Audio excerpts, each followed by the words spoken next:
hello, and welcome to this Alaska's News Source special edition of Athletes of the Year, brought to you by the sports team here. I'm Jordan Rodenberger. And I am Tyler Lane. Over the last year, we've routinely brought you Athlete of the Week, highlighting some of the state's best talent. And today, we've compiled just a few of the amazing stories we've witnessed in 2024. From the Olympians to the Iditarod, the talent here in Alaska was on full display. No doubt about it, Tyler. So many high-level achievements and storylines throughout the year across our great state. And some may ask, well, what qualifies as an Athlete of the Week? And the beauty of it is it could be a story of performance or a story of inspiration. And in the case of a few of our Athletes of the Week, it is certainly both, starting with Alaska Sports Hall of Famer Bobby Hill. I'm King Hill, Bobby Hill. Bobby Hill is known around the community for a few different reasons across a few different sports. But his induction into the Alaska Sports Hall of Fame is based purely on his athletic achievements across decades. Yes, come on. A Special Olympics star, Hill has seen success at 3 World Games in powerlifting, while locally, he'll need his own room dedicated at the Hall of Fame for all of his hardware earned between lifting, floor hockey, golf, and bocce ball. Local, he's got more than probably 130 total medals. As recently as last summer, Hill took home 4 medals at the Special Olympic World Games in Berlin, including gold in the bench press. Go, go, go, go, go, go, go, go! Yeah! What were you thinking? I think it for my mom. You were thinking about your mom. Yeah, my mom, You you have do to- that. I think he's always looking up in heaven because his mom passed away in 1988, and he's always looking for guidance from his mom and his grandfather and his grandmother up there in heaven. So that, I think that really pushes him. It really pushes him. You can call him Coach Bobby, King Bobby, or Bobby the Horseman. And now, and forever, you can call him an Alaska Sports Hall of Famer. And I think one of the things I always notice with Bobby, no matter whether it's at a Seawolf or Wolverines game, it's just how genuine of a person he really is. He's always the first to say hello to me, and now he's a Hall of Famer and a gold medalist. Yes, well deserved there. Some say about time about him getting into the Hall of Fame. And Yeah, another definitely. Alaskan joining Bobby in Olympic glory. Well, that's Fairbanks' Tegan Lockwood at the 2025 Special Olympics World Winter Games in Italy. This will be her first games as the 22-year-old skier, the culmination of years of hard work that featured setbacks from injury, outright game cancellations. But since she's overcome it all and now ready to represent the U.S. and the state in March, and we got the full story on Alaska's newssource.com. Now, this next story is one of my favorites to come out of the thrilling high school football season that was coming out of Homer. Yeah, the Mariners won the Division III state championship this year, led by Jackson Snarek, who was recently named the D3 Defensive Player of the Year. Yeah, and although he was born with a disability, Jackson did not let that stop him from becoming one of the best cornerbacks in the state. In some ways, Homer's Jackson Snarek is a lot like other athletes. He's a huge energy player. Yeah, he brings a lot of energy to his team, especially on defense, and it's great having him. He plays multiple sports I'm going to play basketball this year and up in the air between soccer and track.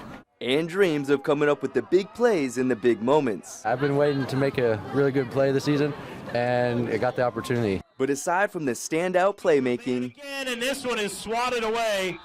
Snarek on the pass protection. there's another visible difference. Snarek was born with Poland syndrome, impacting the use of one arm and hand. What happens like in the womb is just a lack of circulation, and then it just causes deformities in the arm and just left upper body kind of. But that didn't prevent him from coming up with one of the biggest defensive plays in the Division III Alaska High School Football State Championship game. In the fourth quarter of a one-possession game, Snarek used his right arm and body to haul in an interception to seal the state championship victory.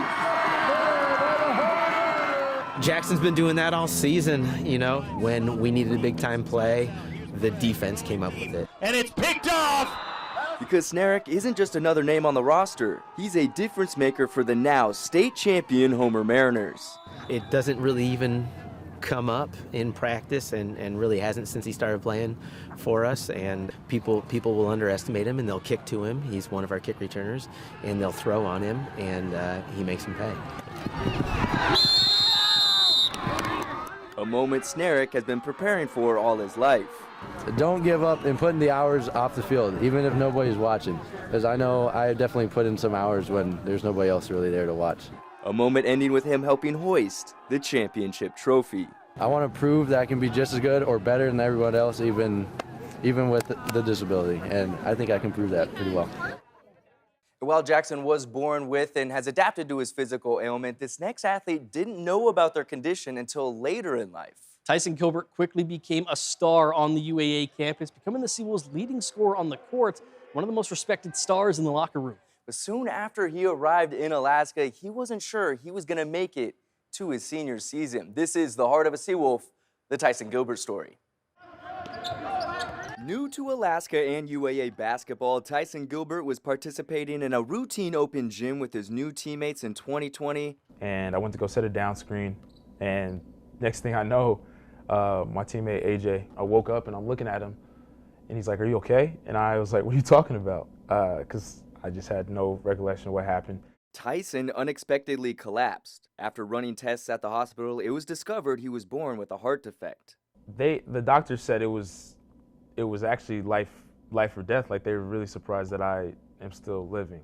Gilbert elected for open heart surgery in effort to continue an active lifestyle, as the then 20-year-old spent time in a Colorado Children's Hospital during recovery.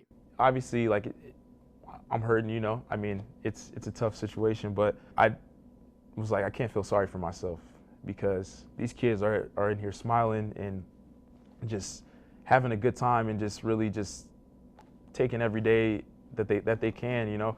So I was like, there's no need for me to feel sorry for myself. I got another chance at life. So it definitely changed my whole perspective on a lot of things. Determined to play basketball again, Tyson built up his strength and got back into playing shape at practice.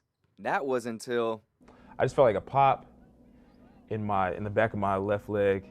I mean, pretty much immediately I knew that I had torn my Achilles. Another obstacle that put Gilbert on the sidelines for another year before ever playing a game. Yeah, that was really tough. After 2 years and 2 major medical setbacks, Gilbert finally made his Seawolf debut. But he didn't just play for the Seawolves, he balled out. Named first-team All-Conference and team MVP behind the support of his new Alaska family. Oh, it was unbelievable. That's why I really believe that this is my second home. And with the heart of a Seawolf. Coming up after the break, Alaskan athletes doing things on the world stage.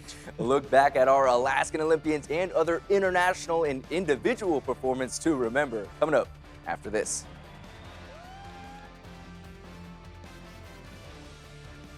One of the top sports storylines in Alaska this year was the performances from our Olympians at the 2024 Summer Games in Paris. As the pride of Homer, Kristen Faulkner became not only the talk of the state, but the talk of the Olympic Games. And we know her story by now, from learning how to ride a bike on the Homer Spit to taking a cycling class just a handful of years ago to a 2-time Olympic gold medalist, stunning in her road race for the first American gold in the event in 40 years. And then she follows that up with another gold medal as a part of the U.S. track team pursuit for the country's first gold medal in the event, putting Faulkner and the state on the map. They already have some scratch marks on them from hitting each other because there's 2 of them. Yeah, honestly, the biggest thing, I think the first is never sell yourself short. You know, there's no dream that's too big. I think no one would have thought that I could have gone to the Olympics, let alone win 2 gold medals in an event that I started in my 20s, a sport that I learned in my 20s.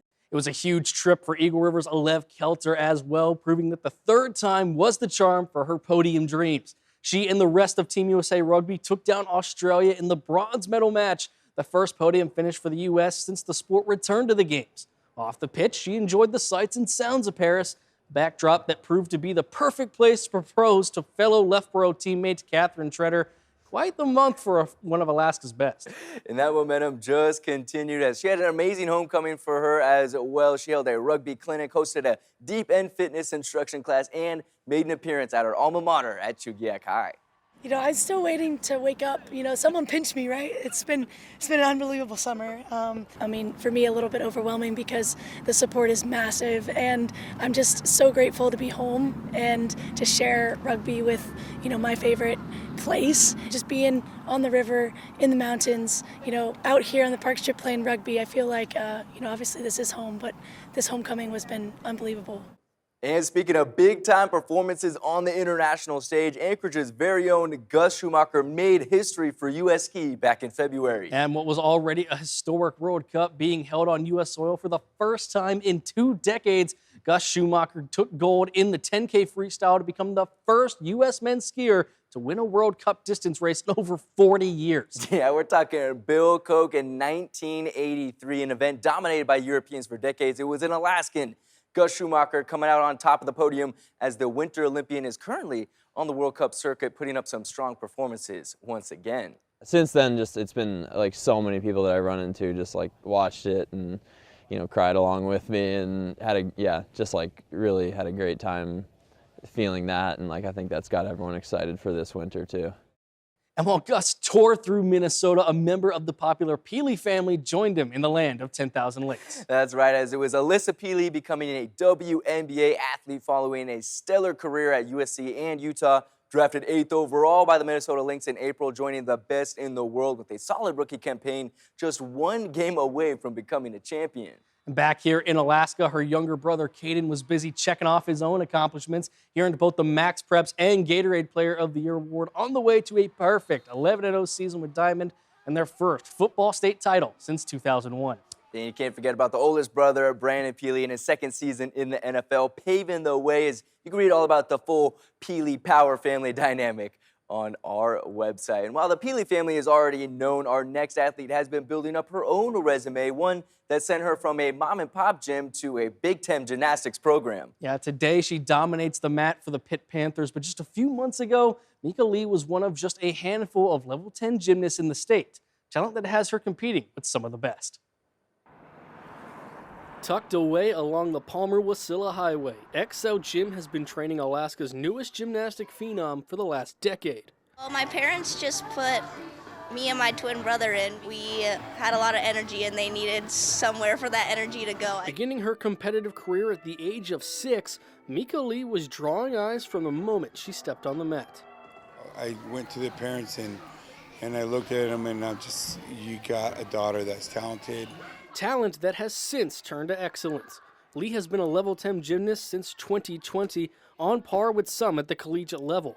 And just last month, Lee finished as the all-around winner at the USA Region 2 Championships, achieving a final score of 38.750 while placing first in all but one event. Now, she's got her sights set on the national stage in Daytona Beach. Last year I did pretty well. I got 6th all around and I placed 5th on bars and floor.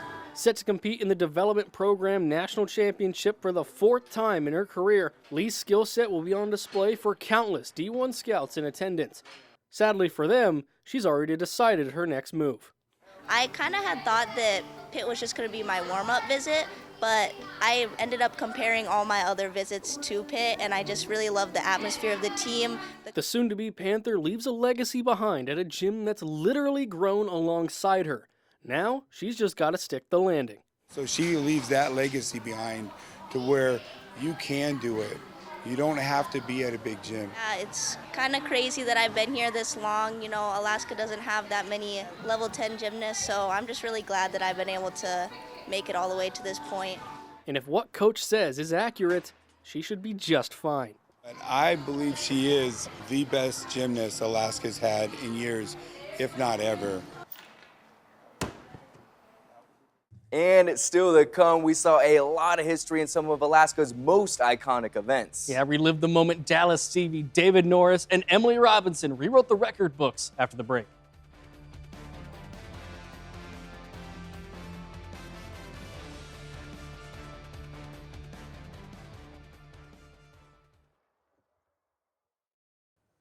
Mount Marathon is one of the most anticipated and physically grueling events of the year, a 4th of July tradition that has become the ultimate test of endurance. And while we've seen thousands of athletes make the trek up Mount Marathon over the years, none have done it faster than David Norris, proving speed is the name of the game. Somehow, I think we're going to see some magic coming out of David Norris today. Fairbanks' David Norris outdid himself once again. He has mentioned in pre-race interviews that he is gunning for his own record, so we'll be tracking that time. 8 years after setting the course record back in 2016. I am applauding. That is an incredible performance by David Norris, a rookie on this mountain. Norris rewrote the record book this year with a time of 40 minutes and 37 seconds. We are seeing history being made. David Norris proving once again he is untouchable. He is the king of this mountain. It's awesome. There's all these kids sticking their hands out for high fives and stuff. And this year I knew I was chasing the record because I'm like, I want to get those high fives in, but I knew like the clock was ticking, so I was kind of chasing a personal goal there. 5 entries, 5 victories for Norris, yet another feat we may not see accomplished in Mount Marathon again.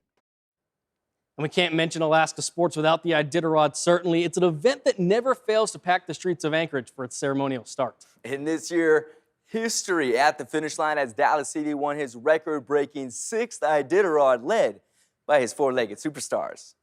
It's a family affair for these guys. As Dallas CV stands alone atop the Iditarod podium as the race's only 6-time champion, he's joined by his 2 now superstar athletes. I don't do anything. I mean, yeah, I'm the one up here talking, but I don't win Iditarods without a dog team. Although beginning this year's run, he was unsure which members of his team would step up. You know, a lot of those superstars, you don't recognize them as superstars until you're in a tough spot on a race. Leaving Ruby with several hours of ground to gain on the leaders, it was time for his stars to shine. Arrow and Sebastian took the lead, as did CV, leaving Unilically. Never giving up the lead, pulling in first under the Burled Arch and Gnome. Arrow is a 3-year-old from his father Mitch's kennel. And he was just kind of a happy goofball all year, and as things got harder and harder, I kept expecting him to act like a puppy and start to, you know, really feel the challenges, and every single time he rose to the occasion. Who Dallas describes as wiggly. You cannot get a hold of him. In White Mountain, he just about broke my nose because I was trying to do something. He's just wiggling, and he's like, I'll just kiss you with my, you know, what is it, cranial ridge or whatever on the nose. And, you know, so it's like, all right, that's just Arrow. As for the other superstar. So Sebastian's always been kind of the little bit shy, geeky brother of Flounder, who's the superstar quarterback, right? That's basically been Sebastian's role. Sebastian, or Seebs they call him, is part of the Little Mermaid litter along with Flounder and Ariel. He loves butt scratches. If you come up to him at the kennel, all he wants is his butt scratch. He loves it. CV has seen his share of dogs, but none quite like Sebastian. He has the most beautiful gait I have ever seen. The dog just floats down the trail. There's no energy expenditure unnecessarily. And about halfway through the year, it's like, all right, you are way too good of a dog not to be a lead dog. And lead they did, straight to the champions podium, where they shared the same love CV gave them along the trail. You're just hamming it up over here. And while she's still 1 year away, a junior Iditarod champion could soon join CV on the trails. Yeah, that's right. Emily Robinson has become a household name in her own right, and for good reason. She's now won the junior Iditarod 3 separate times, including in 2024. But the highlight of her year came at the Connect 200. Saturday morning, 16-year-old musher Emily Robinson was preparing to pull the hook on the longest sled dog race of her young career at the 2024 Connect 200. I'm just like planning on running it and just having a good time and trying to do my best, but you know, it's such a stacked field with like the best racers in the world, so I'm just out there to run my dogs and see where I end up.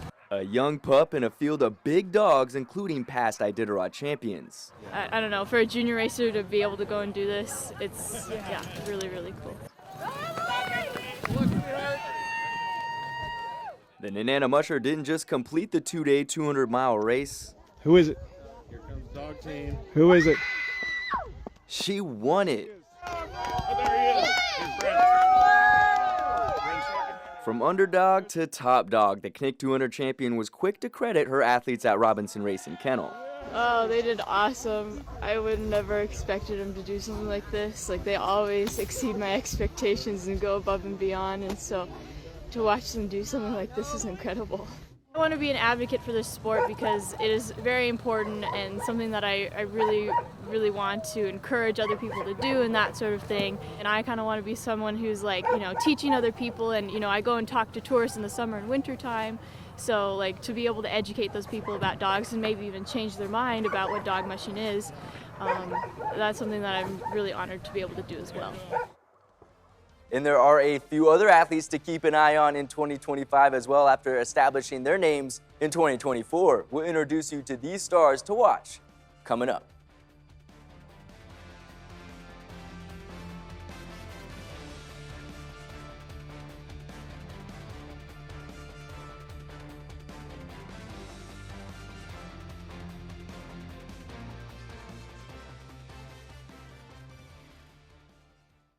It's a moment many athletes dream of. Making the game-winning play for your team in the championship game, a moment that lives forever.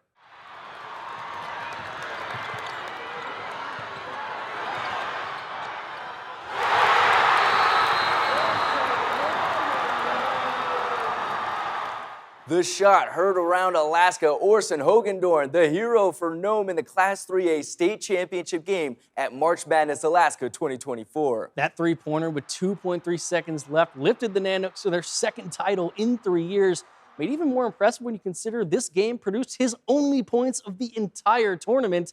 In this case, though, he only needed a few to make a name for himself. What a moment. The Nanooks back on top, also led by Richard Cross and Finn Gregg, who's ready to tip off his senior season fresh off signing with UAF. So staying in Alaska and staying in Nanook.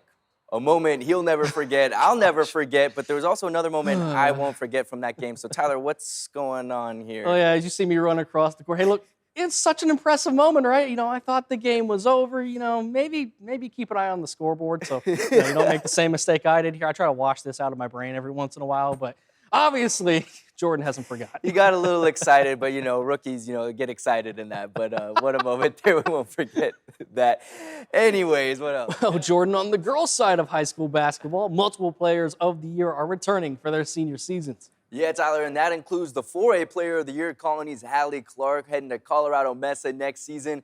The 3A and Gatorade Player of the Year from Grace, Sophia Lenford, will take her talents to D1's UC Davis. And we got Tikiook's Jennifer Nash from 2A, committed to UAA. And you can't forget the duo in Wasilla, Layla Hayes signing to Iowa University, and Miley Anderson joining Nash as a Seawolf next season. So lots to look forward to as they play their final year of high school ball. And another prep standout star in 2024 was Service's Cohen Nikolai. He had MLB scouts flying up to Alaska just to watch him in person, ultimately drafted by the Miami Marlins in the 15th round of the MLB draft, currently playing ball for the University of Oregon. Our last athlete also features in the college ranks, a spot Zoe Campbell has more than earned. The now D3 goaltender with the Aurora Spartans was featured in 2 senior nights last year, garnering praise from both the boys and girls squads for Diamond. Program she helped to lead to state title appearances in her senior season. Though she'd come up short with the boys, her Diamond West team proved to be one of the best in Alaska, defeating Chugiak Eagle River for the 2024 title. So not a bad way to end your high school career. Well, another amazing year from our amazing Alaskan athletes. And this was your first year covering sports in Alaska. So what was some highlights or takeaways for you? Yeah, as a big football guy, I got to say, for my first season to be not only the Caden Peely show and all the crazy plays he made, but to witness a program in Diamond that hadn't won that much win their first state title in over 2 decades and have a perfect season at that, that's something that's going to be hard to top next year. No doubt about it. And speaking of football, we were able to go up to Ukiavik this year, catch a barrel football game, which is like an Alaska sports reporter's bucket list item, which was so fun. Game aside, doing the Arctic polar plunge and such. That was definitely a highlight. And still shivering, drying off from that one. And then, as someone who's covered some of these events for multiple years, being able to experience it almost like for the first time with someone from Florida that is not expecting this, being on the Iditarod Trail, not knowing where we are or where we're going next. The Iron Dog or Mount Marathon, they run up what? They do what now? So that was pretty fun to experience that through your eyes for the first time. Yeah, certainly. I still think of that time in McGrath with that picture of me just waist deep in the snow along the river. Yeah, that one's pretty good for social media. Yeah, the full Alaskan experience you won't get anywhere else for sure. Certainly. And hey, if you have any athletes that you believe should be athletes of the week, you can always reach out to us at sports@ktuu.com. Thanks again for tuning in, and we'll be back for more Alaska sports coverage on Alaska's News Source in 2025.